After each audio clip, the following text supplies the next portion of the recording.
Tonight, we'll take you to the tiny community of Wrigley in the Decho of the Northwest Territories, where 5 years ago, the community lost well-known fiddler Kole Crook in a plane crash. The people who live there want to keep his memory alive by teaching young people how to carry on his legacy. Paul Andrew has the story.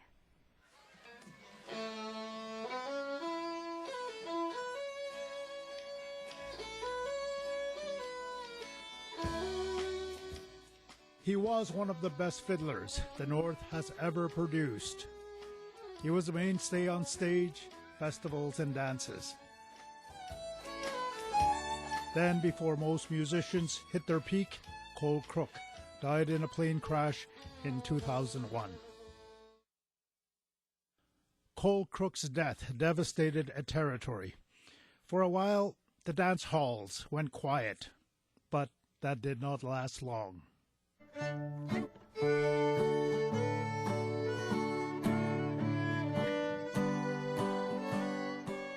Some decided to do something in his memory. His girlfriend Stella Pelissey and others got together to honor him. He loved this fiddle music, and at the time I played too, and I thought, what a wonderful way to honor his memory.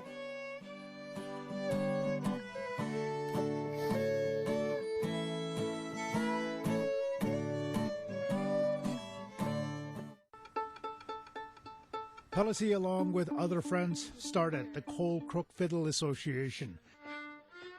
Their goal, to pass on the love of music to young people. First two notes of the A part, you gotta really zip it, okay? Here we go. The instructors were not disappointed.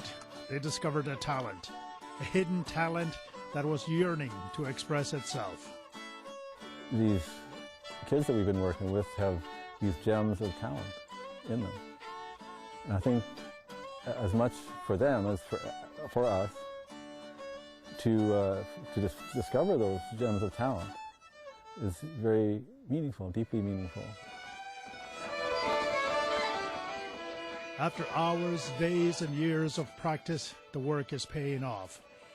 Not only has the program spread out in the Decho, fiddlers have been all over Canada, performing and sharing their talents.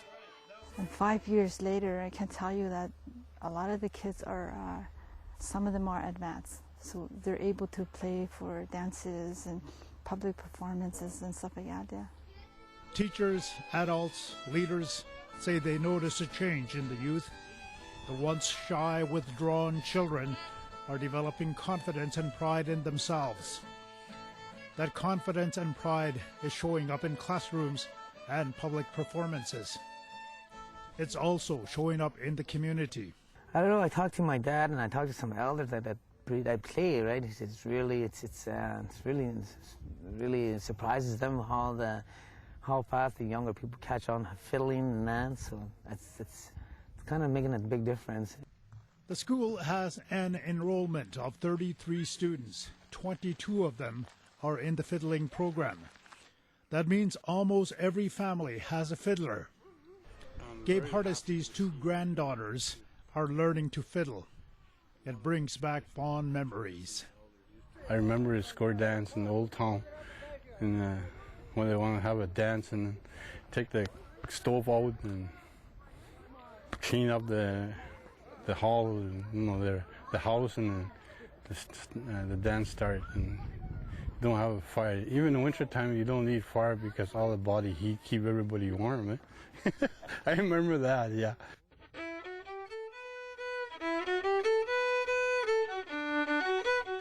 Some of the students are getting so skilled at fiddle, they are becoming teachers themselves. Shaylane Baton is 14 years old and has been playing for 5 years. She practices every day, and when she is not practicing, she is passing on her skills to younger children. They asked me if I can teach them a song and that, so I would teach them. They'll come over and teach them a song. Despite the impact of the program on communities and region, there is still a sense much more could be done with the young people. Louis Beck has been instrumental in teaching music. He says if as much money and effort went into young people as mining diamonds, it could be a very different North.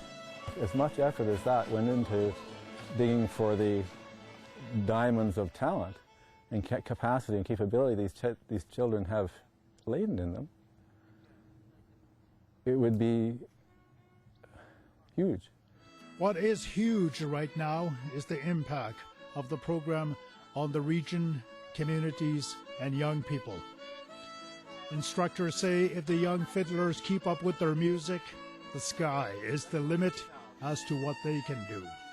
Music requires a lot of discipline, a lot of practice, a lot of, you have to keep at it. And, so a lot of them, it's helped them with their self-esteem, their positive image. If they can play music, they just about can play anything. I guess we could do anything in life.